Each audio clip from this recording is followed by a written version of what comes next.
Oke teman-teman, bismillahirrahmanirrahim. Assalamualaikum warahmatullahi wabarakatuh. Welcome back to my channel.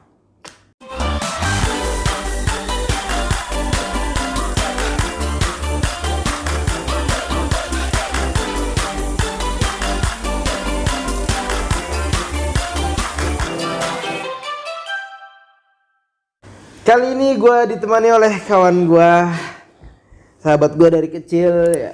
Kita satu sekolah dari MI ya Pak ya? Satu gangster ya? Satu gangster. Ini dari MI, terus MTS, Aliyah. Ini kita satu sekolahan. Nggak pindah-pindah, terus pas kuliah kita mencar. Lu ngapain dulu itu? Gua kerja dulu tuh setahun ya. Kerja setahun baru bisa kuliah. Akhirnya kita berbeda jalan di situ ya. Sebab dulu gue sempat lulus tuh di UIN tuh. Iya. Ciputat, tapi jurusannya sastra bahasa Arab. Iya. Nah, akhirnya gue nanya pendapat sama Sastra orang tua. Arab, Sastra Arab. Iya. Waktu itu kan kita kalau nggak salah SMBPTN tuh ya. Iya. Di SMBPTN itu SBMPTN. Gua ngambil 3 jurusan, kan memang waktu itu jurusan utama, jurusan kedua, jurusan pilihan. Intinya tuh disuruh pilih 3. Yang pertama gue pilih tuh kalau nggak salah bahasa Indonesia. Bahasa Indonesia. Kemudian yang kedua sastra Arab, yang 3 gue lupa. Yang kepilih sastra Arab. Sedangkan gue nggak ngerti bahasa Arab. Iya. Cuman memang sedikit seneng belajar bahasa Arab. Karena dulu ada nyanyian yang sampai sekarang gue inget Iya dan Yumna wa Yusra fi kulli yadin khamsu asabi'a al-ibhamu as-sababatu al-wusta al-minsar al-kinsar. Iya. Aku punya 5 tangan. 5 tangan. Aku punya 2 tangan, kanan dan kiri. Di setiap tangan ada 5 jari. Ada ibu jari. Ada ibu jari. Ya. Itu pokoknya ya, itu ya. Nyanyian itu dari guru Kalau nggak salah guru Zaini ya. Guru Zaini ya? Guru Zaini. Guru Zaini itu ngajarin kita bahasa Arab. Terus. Akhirnya dari situ gua kerja dulu. Pertama 3 bulan itu kerja di pabrik minyak, Pak. Oh, pabrik minyak. Lu ngapain ngecor minyak? Ngecor kelapa. Itu packing sih lebih tepatnya. Jadi kita cukup masukin minyak. Dan di pabrik itu yang paling menyedihkan adalah bagian repack atau limbah minyak di pabrik itu. Jadi minyak itu sudah jadi teman sehari kita. Minyak. Jadi minyak kelapa dari sawit itu diolah, kemudian di packing yang sekarang kita lihat di warung-warung. Ada Tropical, Bimoli dan lain sebagainya. 3 bulan langsung kita dipanggil Pak ke Kerawang. Kebetulan waktu itu ada rezekinya di Yamaha Motor. Akhirnya kita tes. Nah di sini gue perlu cerita nih. Jadi pendidikan pramuka itu khususnya kita kan berdua anak pramuka. Iya. Jadi gini teman-teman ya. Dia ini emang satu tim pramuka sama gue dari MI dari SD lah ya, gitu, dari MI. Yang waktu itu di itu kelas 6 ya, tapi kita masih kelas 5, bener ya? Kita masih kelas 5, kita 2 orang doang ya? 2 orang kelas 5 yang terpilih. Iya, kita doang berdua dipilih buat lomba waktu itu. Makanya dari situ satu tim sampai sekarang gitu. Nah, jadi itu di situ ada pelajaran penting gitu. Ya. Apa tuh? Bahwa pesantren itu bisa baur baik di dunia otomotif maupun di dunia pabrik ya. Khususnya ya teman-teman yang menganggap bahwa anak pesantren nggak cocok kerja di otomotif, nyatanya kita bisa gitu. Pendidikan yang kita dapat di sekolah itu baru terasa ketika kita masuk tes di PT. Kebetulan murni Pak. Jadi tesnya itu dari mulai tes psikolog, kemudian tes kalau kecerdasan mata, motorik, kemudian tes kesehatan itu udah pasti. Nah yang terakhir tuh yang paling berat adalah tes jasmani. Itu tesnya sama TNI. Jasmani, fisik itu. Fisik itu dari mulai carab, rolling, lari 7 putaran pangkalan bis Buset. selama 5 menit. Ya di situ hikmahnya yang kita bisa ambil, pramuka itu enggak selamanya keras, dan ternyata apa yang kita anggap keras itu bermanfaat.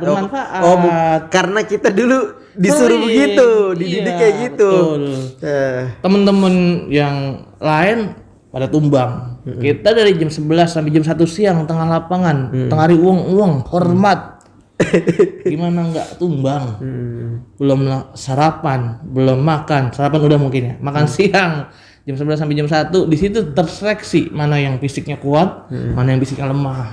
Alhasil alhamdulillah dari rangkaian tes yang kita jalanin lulus di situ.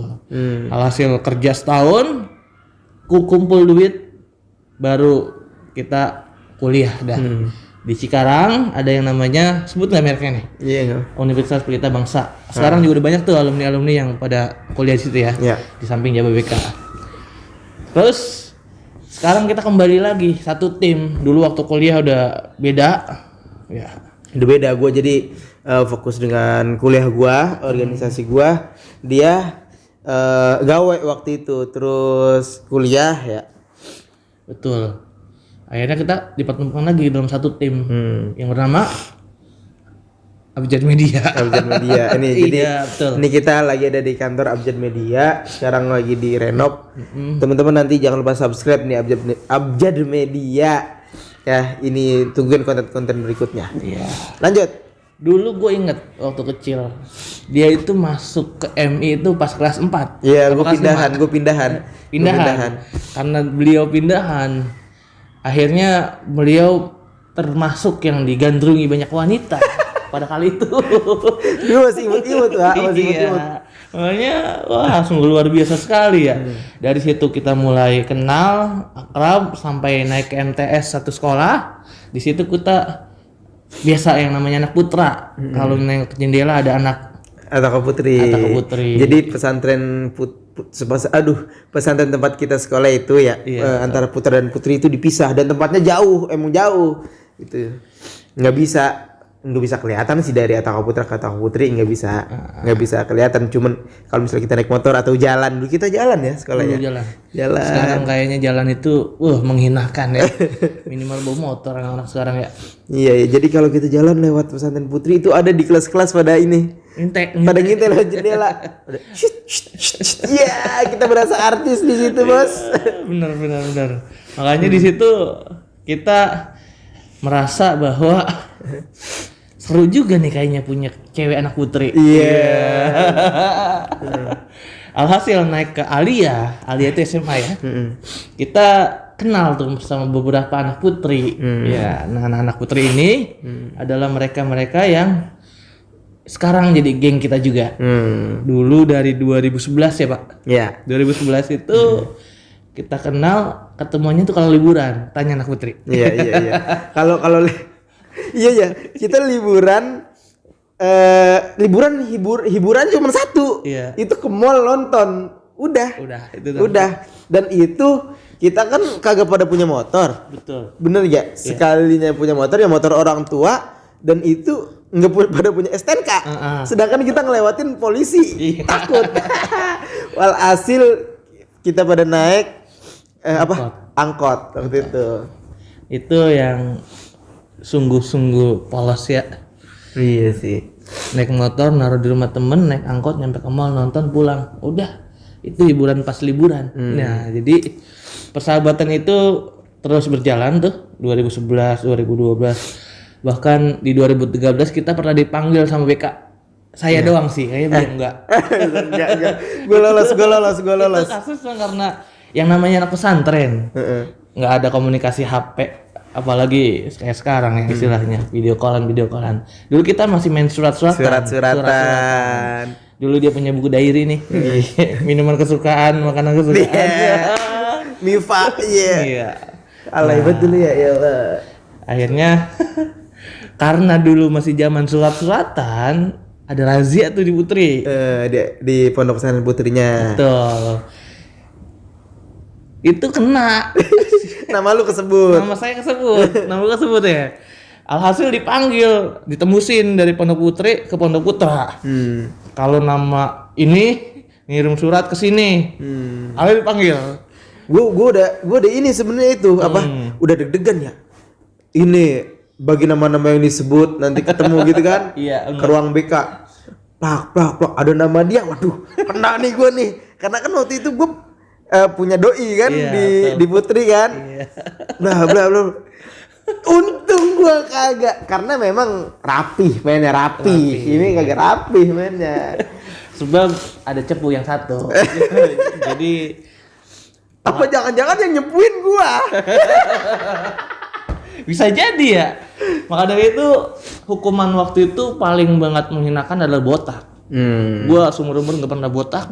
Sekali-kalinya dibotak gara-gara ngirim surat ke Putri dan itu ketahuan. Sungguh bodohnya. Nah, setelah itu ada lagi yang unik. Kita pas. Masa gue lupa ini. Apa? Yang mana? Yang ini dulu deh. Apa? Yang tadi kita kepisah tuh. Terus kita nyatu lagi kan satu tim. Iya, betul. Ya, pertama di Abjan Media. Terus yang kedua di di Pramuka juga ya. Betul. Kita satu tim namanya Seksi Repot. Iya. Jadi kita sampai sekarang masih aktif lah gitu di pramukaan walau kita ke pramukaan tingkat RT kali. Iya, bisa begitu. Karena cuman resep doang gitu. Ya. Sebab ilmu yang kita punya cuma sekedar itu, tapi kalau nggak diamalkan rasanya sayang ya. Bener, ilmu bila amalin kasyajari bila thamarin. Gitu kalau kata anak pesantren mah. Yang unik dari pramuka dan alumni ya. Sebab alumni dan pramuka itu mengalir yang mana kita bisa berkomunikasi antar periode. Jadi nggak ada batasan, nggak ada jarak. Walaupun jadi di situ kita satu lah ya. Itu kita satu kelas. Dulu sampai gue pernah bilang ke dulu bahwa gue kalau nggak pramuka sama lu ini kayak hendal jepit sebelah. Iya. Jadi nggak ada bener sih. partnernya. Bener sampai gua ngajar di tempat lain juga kayaknya nggak seporma dulu gitu ya. Dan itu mungkin kelebihan plus kekurangan ya. Karena kan di dalam pramuka kan kita kan buah nyiur nih. Ya kan bisa tumbuh di mana saja. Yoi, keren banget gue nih. Ya kan. Tapi kita maksudnya karena mungkin udah terlalu ngefeel kali ya. Betul. Jadi ketika nemu partner yang lain ya kayak kurang gimana gitu ya. Kayak nggak sok gitu ya. Tapi lagi-lagi memang di kita itu pramukanya luar biasa Pak ya. Selain kita dididik materi, kita itu dididik fisik juga kan. Yang gue bilang tadi tiarap, push up. Bahkan ini sih mungkin nggak usah dicontoh zaman sekarang, nggak tahu udah pada relevan nggak. Kita pernah diinjek mungkin ya. Injek terus suruh squat jam sampai 200. Wah. Terus nih begini nih. Tuh 2 3 wow pagel apa berapa ratus itu kan. Itu luar biasa. Itu ada yang lebih kejam lagi. Dulu kita ada yang namanya Pati. Iya, pasukan inti. Pasukan inti. Di pramuka itu ada 11 orang khusus yang istilah TNI itu Kopassus. Tapi kalau di pramuka Pati, pasukan inti. Itu lebih-lebih ketika nyari pos. Kita istilahnya diapain baik itu dari mulai makan kodok. Iya benar. Waktu tahun berapa itu ya sama kan Nur Hadi? Iya. Disebut orangnya. Ayo Allah, maafin enggak. Kemudian juga hal-hal yang nyeleneh gitu. Yang paling terkesan adalah bahwa kita itu walaupun dikerasin, walaupun istilahnya disusahin gitu ya. Dididik, dibina, ditempa gitu. Apalagi waktu prabantara Pak. Wah, tidur hujan-hujan, air ngembeng, air ngalir. Bahkan di tengah hutan itu kita disuruh buka baju kan? Betul. Buka baju. Dalam hitungan 10 buka semua pakai berat. Wah, tengah hutan kan dinginnya minta ampun. Tapi memang itu lagi-lagi hikmahnya luar biasa sih. Bukan kita hanya survive di situ, tapi ketika kita pas lulus kita bisa survive gitu. Contoh, gue bener-bener dari sini, udah mana tahu lu gue di sini. Dari Bekasi itu ke Ciputat, sering banget gue bawa duit cuma 10.000 atau 20.000 buat bensin doang bensin. Buat bensin doang sampai sana gitu. Iya. Dan ketika sampai sana ya gua ngandelin apa? Biasa, kan di sana banyak teman-teman. Iya. Gua chat pada gini, yang mau makan silakan ke kosan gua. Pernah nyampe kan, cuk. Sampai kosan gua. PT. Si bangke katanya kirain lu pengen traktir. Udah PT pada PT.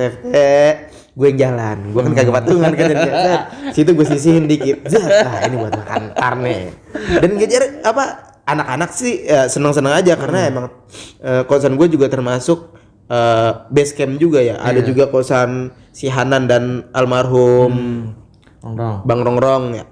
Itu base camp luar biasa gitu ya.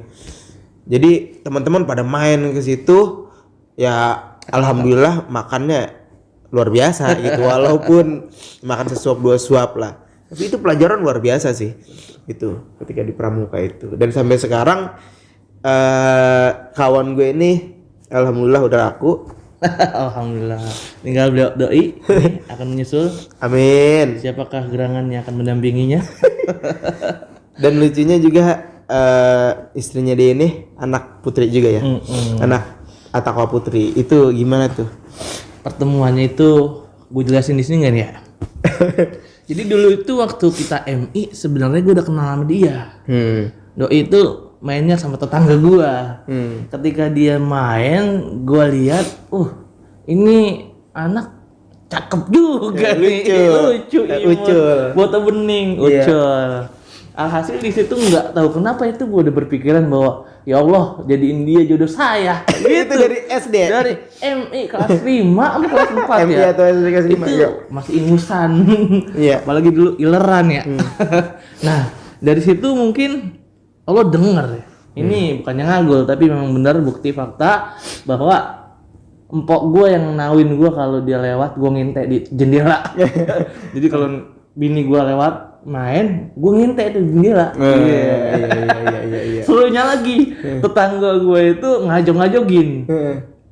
Namanya Naili, bini gue sekarang.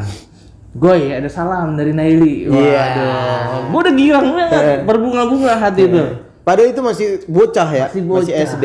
Masih SD. Alhasil idep ngirim surat. SD ngirim tuh. surat. SD. Ngirim surat. Cuman biar dikira keren, gue nulis surat pakai bahasa Inggris. Bahasa Inggrisnya dari mana? Lu tahu nggak lotion anti nyamuk itu? Iya. Itu ada deskripsinya bahasa Inggris, gue tulis.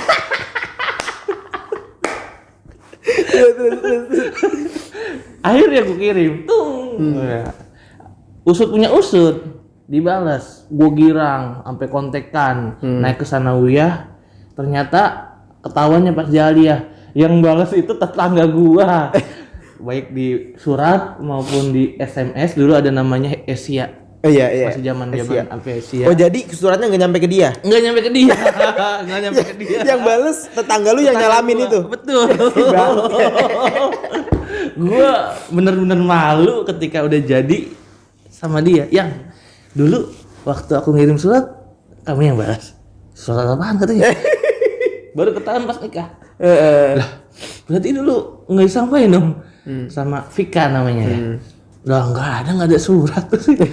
Dia nggak kenal gua pas MI, pas Sanawiyah, pas Aliyah. Oh ternyata dari MI lu nggak kenal dia sama sekali.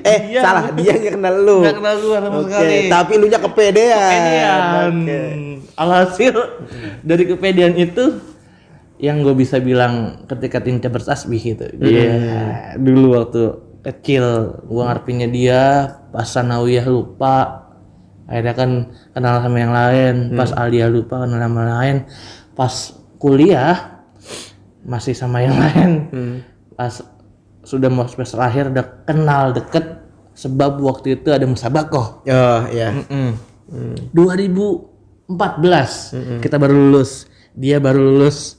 Dia aktif di Ikra, gua aktif di Ikra, doi juga Ikra. Ikra itu kalau di kita Ikatan remaja. Di situ momen pertama gua komunikasi langsung sama bini gua itu waktu gua ngedekor lafaz biasa kan. Kalau di dekoran itu ada tema dan lafaz Al-Qur'an tentang musabakoh.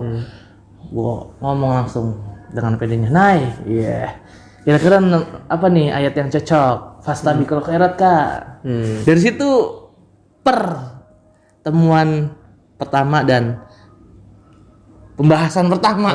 Jadi pembahasan pertama setelah lu besar. Betul. Emang yang pas kecil juga belum pernah ngomong ya? Belum pernah ngomong. Oh iya. Jadi gue tuh kayak cinta bertepuk sebelah tangan. Oh iya, ketika dulu iya. Iya.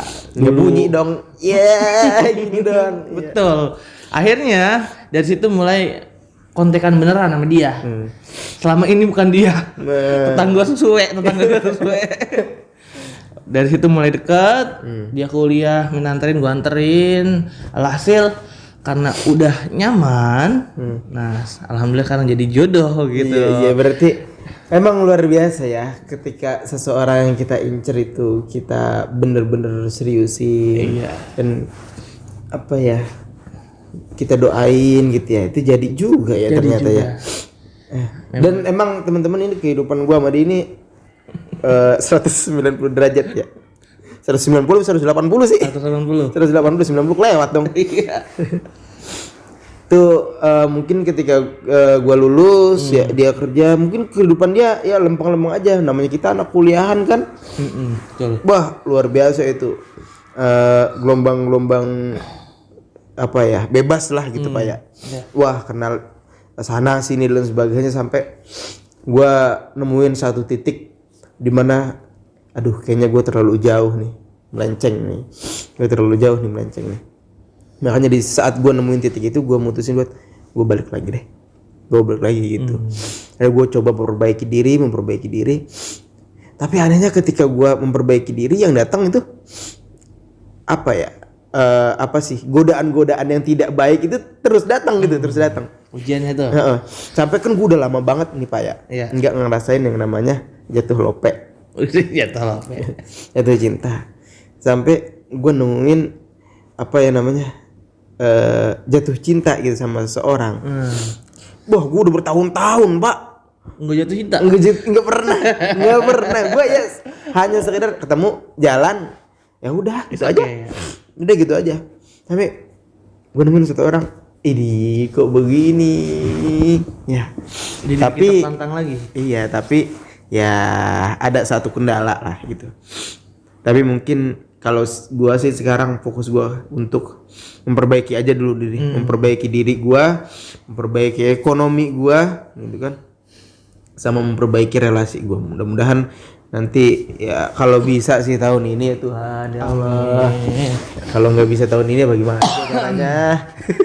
Sebab itu semua berawal dari niat. Sebenarnya kalau doi niat tahun berapa pengen nikah, pasti ada target, itu bakal tercapai. Iya. Yang gua rasain sih gitu. Iya. Kita mau nikah tahun berapa? Maksimal usia berapa? Kalau gua nargetin 25. Paling lambat 27. Mau nggak mau kita berjuang. Kalau doi mungkin masih demen melajang, sebab lupa usianya udah 26, besok udah 27, 28 itu udah expired itu. Karena emang gue kan ini Pak ya, apa sih namanya selalu nulis dream mapping gue. Gue nikah umur 25, paling banter 26, paling ini maksudnya. Paling lambat. Ya paling lambat di dream mapping gue itu 26 dan ini gue ketir-ketir juga. Iya. 25 gue udah kelewat, sekarang baru 26. Waduh, ya Allah, gimana ini? Apa saya mundurin lagi dikit ini? Tapi mintanya sih mudah-mudahan ya di umur segini, mudah-mudahan ketemu jodohnya yang terbaik menurut Allah dan Rasulnya, gitu Pak ya.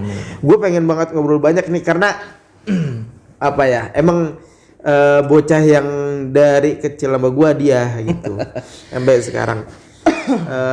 Tapi ini memori gue terbatas. Udah tinggal 20 menit. Udah teman-teman itu aja ya, mungkin omongan kita tidak ada faedahnya. Asal ngagul aja. Ini sih gua bertujuan biar supaya nanti kalau gua udah tua, umur panjang, kita pada umur panjang mudah-mudahan kita bisa ngeliat video ini gitu, kita penduduk bareng di kantor Abjad Media gitu aja sih.